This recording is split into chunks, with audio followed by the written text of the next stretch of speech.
The small research ship Peaceful Dawn floated quietly in the dark space between two distant suns. Inside the ship, the crew worked frantically as red warning lights flashed across every wall. Commander Heyman watched his instruments with growing fear as another power system failed. "Sir, the main engine is completely dead," reported Science Officer Yoongae, her voice shaking as she read from her screen. "We have maybe 6 hours of life support left, and the backup generators are failing." 2. Heyman closed his eyes and tried to think. His people, the Villani, had been traveling among the stars for thousands of years. But they had never faced anything like this. The Villani were peaceful creatures who looked almost like living glass. Their bodies were transparent and they glowed softly, with inner light. They had evolved on a world where violence was unknown, where the worst conflict anyone could remember was a disagreement over which flowers to plant in the community gardens. "What happened to the pirates?" asked Navigator Borum from her workstation. "They took everything they wanted from our cargo hold," Yoongae replied bitterly. "Food processors, medical supplies, even our emergency beacon. Then they just left us here to die slowly." The attack had been swift and shocking. 3 small ships had appeared from nowhere, demanding that the Villani surrender their cargo. When Heyman had tried to negotiate as his people always did, the pirates had simply fired some kind of weapon that shut down their engines. The Villani had no weapons to fight back with. They did not even understand the concept of weapons. Sir Borum said quietly, "We still have the long-range communication array. Maybe we can call for help." Heyman nodded slowly. It was there only chance. He moved to the communication station, his transparent fingers dancing over the controls. The Villani had contact protocols for meeting new species careful. Formal messages designed to create friendship and understanding. "What should we say?" Yoongae asked. HAE-Min thought for a moment. In his language, he began to compose what he believed was a standard distress call. He spoke of the territorial dispute they had experienced, using the polite terms his people always used to describe conflicts. He mentioned the resource acquisition entities that had damaged their vessel, requested assistance from any honorable beings who might receive the message to the Villani. These were the most direct words possible. Their language had no words for murder, war, or violence. When they said territorial dispute, they meant the worst kind of conflict they could imagine. Something like arguing over who should use a park on a particular day. Broadcasting on all frequencies, Borum reported as she activated the transmitter. The message went out into space, traveling at the speed of light toward distant stars. In the Villani language, it was a beautiful, poetic request for help. But as it traveled, automated translation systems and dozens of species monitoring stations began to work on it. The translation protocols were designed by species who knew war, violence, and death. When they processed the Villani words territorial, dispute involving aggressive entities seeking resource acquisition and elimination of witnesses, it created a very different message in the galactic common languages far away. In the military monitoring stations of a dozen different species, the message was received and decoded. To them it read like a report of genocide in progress. It spoke of unprovoked attacks on civilian researchers, of hostile forces seeking to eliminate witnesses, desperate survivors facing imminent death. Back on the Peaceful Dawn, the crew waited, hopefully, for a response. They imagined that perhaps a small cargo ship might hear their call and come to help them. Maybe they would have to wait a few days, but surely some kind travelers would arrive eventually. "How long do you think it will take?" Yoongae asked. "Perhaps a day or two," Heyman replied, trying to sound confident. "Our people have always been helped by others when we needed it. The universe is full of good beings who care about each other." Borum checked her instruments again. "Life support is down to 5 hours now.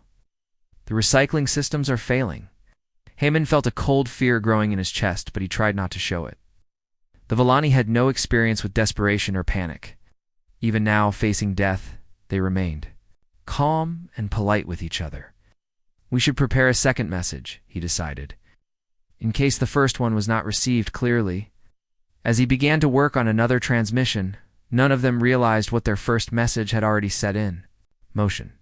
Across the galaxy, military commanders were reading reports of civilian massacre.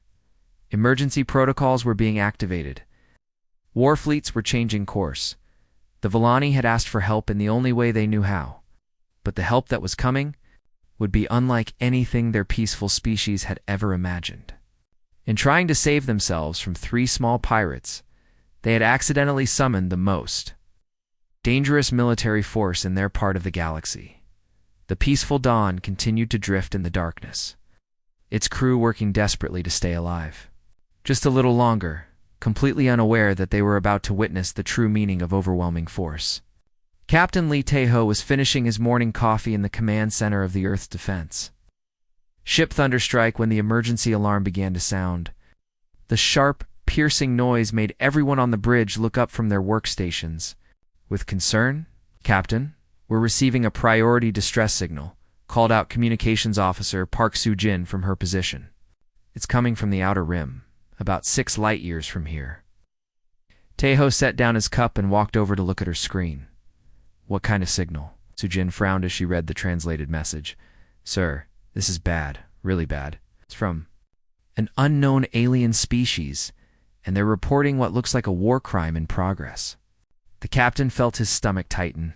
In his 15 years of military service, he had seen the aftermath of attacks on civilian ships. It was never pretty. "Put it on the main screen." The translated message appeared in large letters across the bridge's main display. As Tae-ho read it, his face grew darker with each line. The message spoke of unprovoked aggression against peaceful research personnel, hostile entities, eliminating witnesses, an immediate threat to non-combatant lives. Any civilians are we talking about? Okay. He asked. Communications specialist Kim Dong-woo worked quickly at his station. "Based on the signal strength and ship configuration data, we estimate at least 50 researchers and their families, sir." Tae-ho felt anger building in his chest. Attacking research vessels was against every civilized law in the galaxy. Information about the attackers. The message mentions multiple aggressive entities with superior firepower, Soo-jin reported. "It sounds like the survivors are trapped and running out of time." Lieutenant Commander Yoon Ji-hai, the ship's tactical officer, looked up from her analysis. "Captain, based on the language patterns in this message, these attackers aren't just pirates. The aliens are describing systematic elimination of witnesses. This sounds like a military operation designed to leave no survivors." The bridge fell, silent as everyone absorbed this information. Tae-ho had studied military history, and he knew that attacks like this usually meant someone was trying to hide something big. Maybe the research ship had discovered something valuable, or maybe they had seen something they were not supposed to see. "Sir," Kim Dong-woo said quietly, "there's something else." The message keeps repeating phrases about resource acquisition and territorial control. This might be part of a larger invasion. Tae-ho made his decision quickly. "Get me Admiral Choi Min-ho immediately. Priority channel." Within minutes, the Admiral's stern face appeared on the communication screen. Admiral Choi was a veteran of the Centauri border wars, and he had never backed down from a fight in his life. "What's the situation, Captain?" the Admiral asked without any greeting. Tae-ho quickly explained the distress signal and their analysis of what it meant.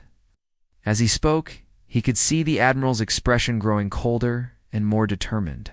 "Send me everything you have," Admiral Choi ordered. "I'm reviewing the data now." There was a pause as the Admiral read through the translated message.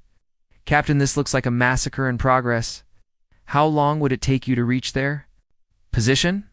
About 4 hours at maximum speed, sir." "Too long to go alone. Assembling Battle Group 7. You'll have company." Tae-ho felt relief wash over him. Battle Group 7 was one of Earth's most powerful military units. "What are your orders, sir?" Admiral Choi's voice was hard as steel. "We protect civilians, Captain. Always. I don't care what species they are or what this costs us. No one massacres researchers on our watch." Within an hour, the space around Earth's military station was filled with activity. The heavy battlecruiser Iron Fist took the lead position, followed by the destroyers Lightning and Stormwind. The assault carrier Mountain Tiger brought up the rear, loaded with 2 full companies of Earth's toughest Marines. Captain Kong Hai-jin of the Iron Fist opened a communication channel to all ships. "This is a rescue mission, but we're going in, expecting heavy resistance. Intelligence suggests the attackers have superior numbers and firepower. We hit hard, We hit fast, and we bring those civilians home. Marine Colonel O.J. Soon was briefing his troops on the Mountain Tiger. Listen up, Marines. We're dealing with an unknown enemy who thinks it's acceptable to murder researchers. Show them what happens when they mess with innocent people. The battle group entered hyperspace. None of the human officers realized they were making a terrible mistake. The translation computers had done their job too well, turning the Velanese polite request for assistance into what sounded like a desperate report from a war zone. The humans were coming to rescue people they thought were under attack by a powerful military force. They were prepared for a major battle against experienced enemy soldiers. They had brought enough firepower to level a small planet. What they were actually going to find was 3 small-time pirates who had already stolen some supplies and left, and a crew of peaceful aliens who had never seen violence in their entire lives. The misunderstanding was complete, and it was about to create the most one-sided battle in galactic history. The 3 Corvan pirates were still floating near the disabled alien research ship, slowly cutting through the hull to reach the last of the valuable equipment inside. Captain Zektar was a small, greedy creature who had been robbing cargo ships for 20 years. His 2 partners, Vix and Null, were even smaller and less experienced. How much longer? Victor asked, through his helmet radio as he watched Vix use a plasma torch on the alien ship's storage compartment. Maybe another hour, Vix replied. These crystal people had some really nice medical equipment. We can sell this stuff for enough money to buy a real ship instead of this old rust bucket. On board the research vessel Peaceful Dawn, Commander Heyman and his crew were trying to stay alive with failing life support systems. They had been waiting for help for almost 6 hours now, and their oxygen was running dangerously low. Any response to our distress call? Heyman asked weakly. Navigator Bjorm checked her instruments with trembling hands. Nothing yet, sir. But maybe help is coming, and we just cannot see them yet. Science Officer Young A was lying on the floor, trying to save energy. The pirates are still out there. Keep taking more things from our storage areas. Heyman felt sadness more than anger. The Vellani did not understand why anyone would want to hurt others or take things that did not belong to them. In their world, if someone needed something, others would simply give it to them freely. Suddenly, Bjorm sat up straight at her sensor station. Sir? I'm detecting massive energy readings approaching our position. Is it a rescue ship? Asked hopefully. Bjorm's face went pale as she read her instruments. Sir, there are multiple contacts. Very large contacts. And they're moving incredibly fast. Outside, Captain Zektar was also picking up the energy signatures on his ships. Simple sensors? What is that? He muttered, looking at readings he had never seen before. Probably just a cargo hauler coming to help these crystal freaks, Vix said, not bothering to look up from his work. We'll be done and gone before they get here. And space itself seemed to explode with light.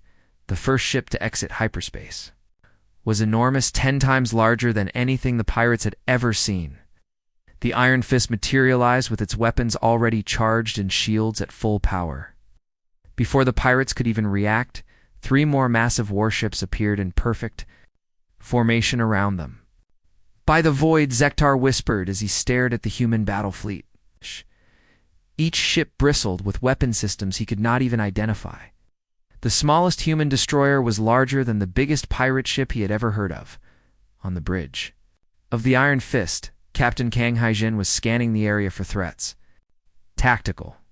What do you see? Lieutenant Kim Min-soo worked quickly at his station. 3 small vessels near the alien ship. Captain, they appear to be ... Wait, this cannot be right. What is it, Lieutenant? Ma'am, these ships barely register as threats. My sensors are reading them as light cargo vessels with minimal weapons. Are we sure these are the attackers? Captain Kang frowned. According to their intelligence, they should be facing a powerful military force. Are there any other ships in the area? No, ma'am. It's just those 3 small vessels. On his pirate ship, Zektar was frantically trying to start his engines. Vix Null, get back to the ship right now. We need to run. But it was already too late. Fighter squadrons were pouring out of the human carrier like angry metal insects. 12 advanced combat fighters surrounded the 3 pirate ships before they could even begin to move. Kenshin unknown vessels, came a voice over the radio in perfectly translated Korvan language. This is Colonel Ojaesung of the Earth. Defense Force. You are surrounded. Power down your weapons and prepare to be boarded. Zekdar looked at his ship's pathetic laser cannon, a weapon designed to threaten unarmed cargo ships, not fight military vessels. We surrender, he screamed into his radio. Please don't shoot. We surrender. The human response was swift and professional. Marine boarding shuttles docked with all 3 pirate ships simultaneously. Within 10 minutes, the entire threat that had terrorized the peaceful Villani was eliminated. On the research ship, Commander Heyman and his crew watched in complete shock as the humans worked. It expected maybe one small rescue vessel. Instead, they were witnessing the most overwhelming display of military power they had ever imagined. They brought all of this for us, Yunga whispered. How many ships do they have? Borum asked, still staring at her sensors in disbelief. Marine shuttles were already approaching their disabled vessel. Through their transparent walls, the Villani could see the humans inside, beings who moved with the confident precision of born warriors. They wore heavy armor and carried weapons that looked like they could destroy buildings.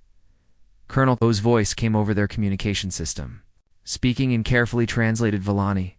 This is the Earth Defense Force. We received your distress call. Is anyone injured? Do you need immediate medical assistance?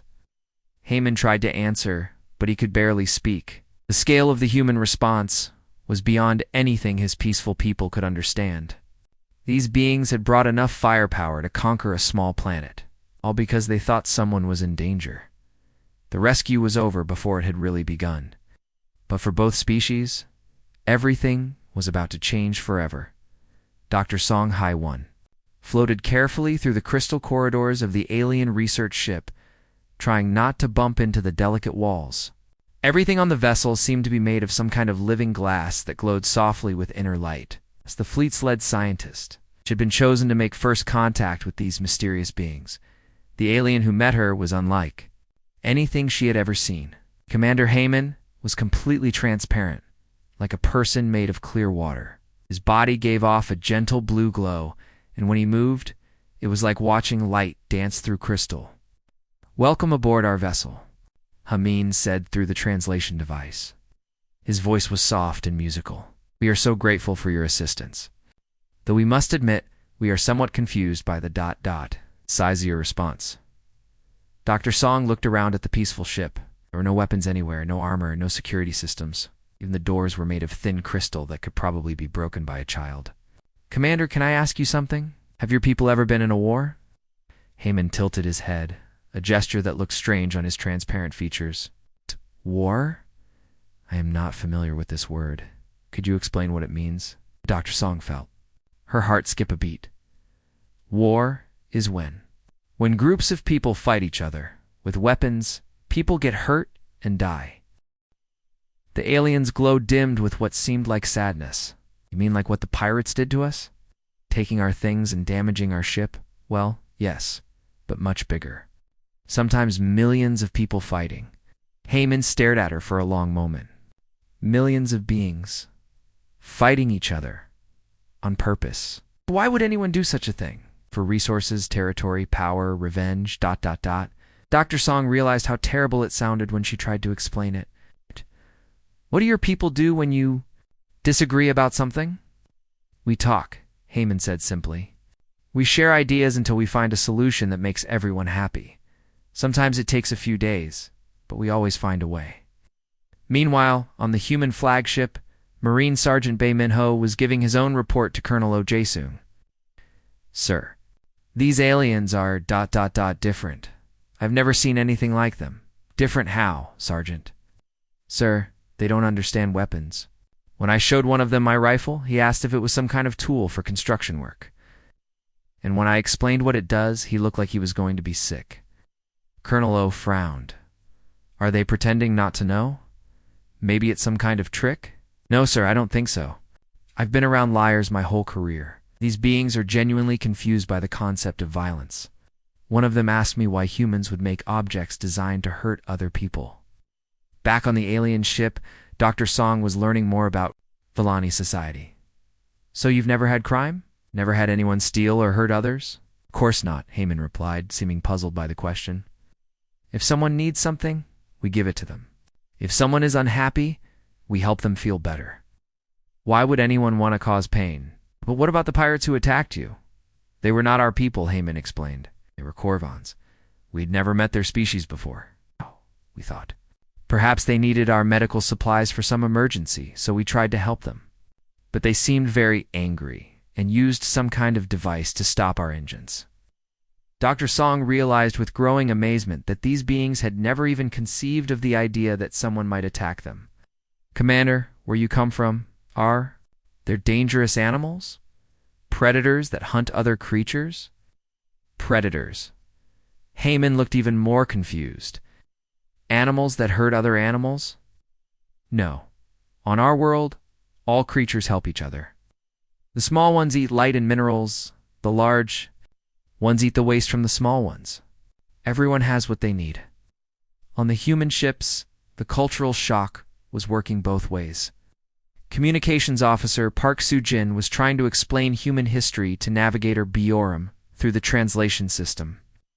Your species has had over 3,000 wars? Boram asked, her voice full of disbelief. That's just the major ones we have records of, Soo-jin replied.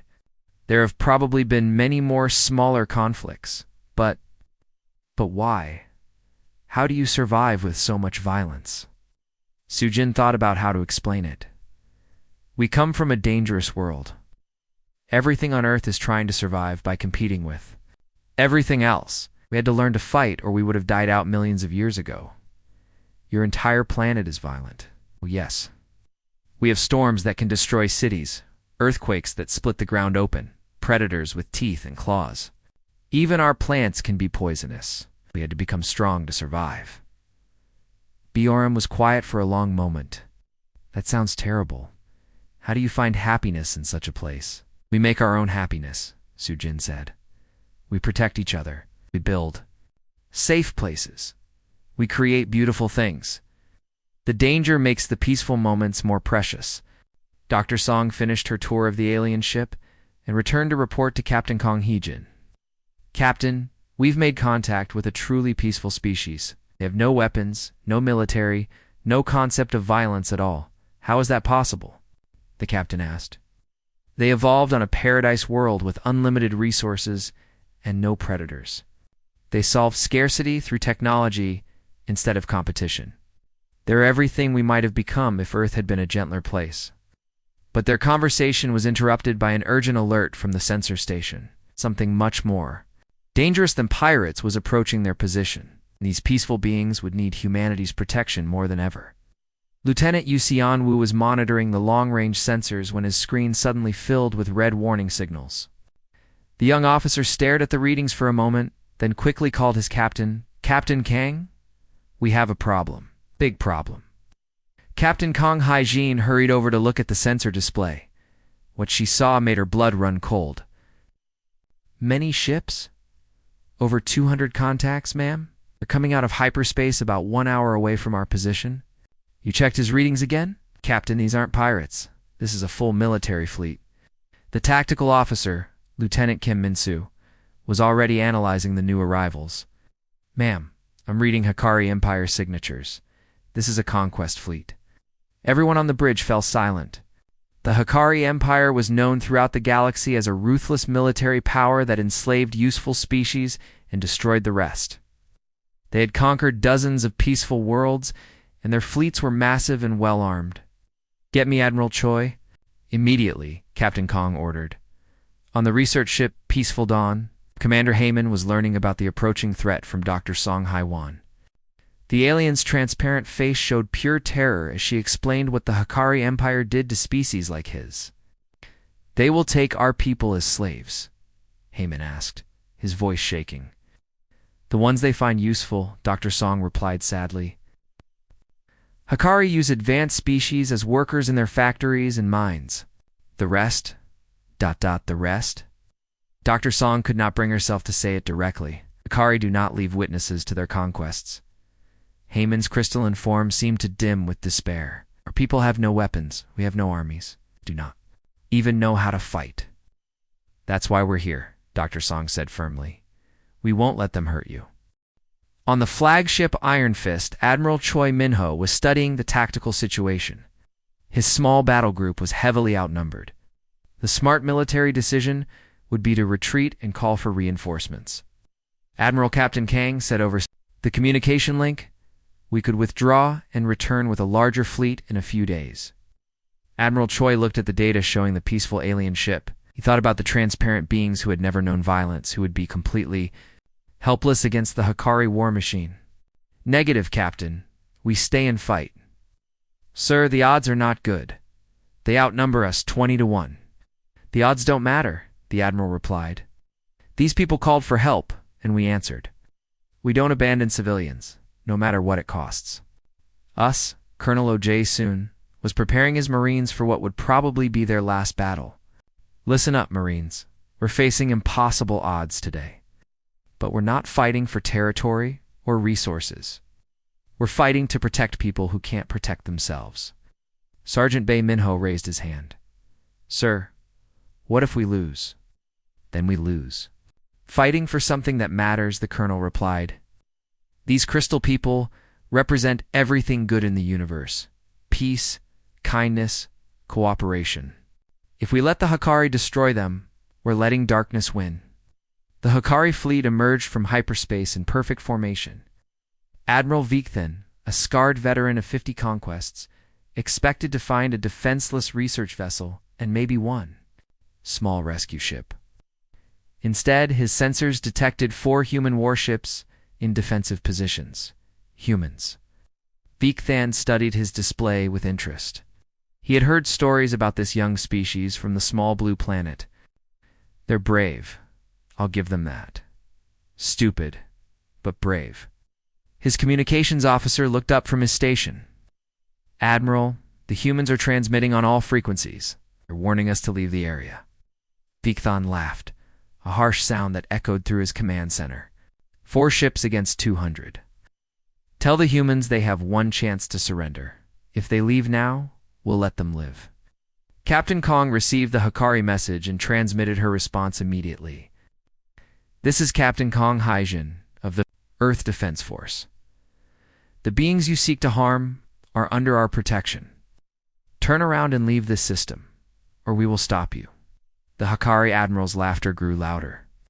"Such confidence? Very well, humans. You've chosen your fate." The battle began when the HFY fleet opened fire with over 1,000 energy weapons. The space around the human ships filled with deadly light as beam after beam struck their shields, but the humans had not come unprepared. Captain Lee Tae-ho on the Thunderstrike activated experimental shield harmonics that deflected most of the incoming fire. Captain Kong coordinated a focused counterattack that destroyed 12 HFY ships in the first minute. Impossible. Admiral Vikthan stared at his tactical display. How are 4 ships doing this much damage? His tactical officer was equally confused. "Sir, their weapons are unlike anything in our database. Each shot is destroying our heavy cruisers. Human ships move like dancers, using advanced maneuvers that the HFY had never seen. They concentrated their fire with surgical precision, taking out command ships and carriers while avoiding the bulk of the enemy fleet." "Commander." Min watched the battle from his damaged ship in complete amazement. "They're fighting all those ships... for us." "That's what humans do," Dr. Song replied, pride clear in her voice. "We protect people who need protecting." The Battle of the Crystal Stars, as historians would later call it, lasted 3 hours. When it ended, the remaining HFY ships were fleeing in terror, and the galaxy had learned that humanity would fight impossible odds to defend the innocent. As the smoke cleared, Heyman made a decision that would change both species forever. "Dr. Song, our people want to join with yours. We want to learn how to protect others the way you've protected us." And so began the Terran-Villani alliance, with humanity providing the strength and the Villani providing the wisdom to build a better galaxy for everyone.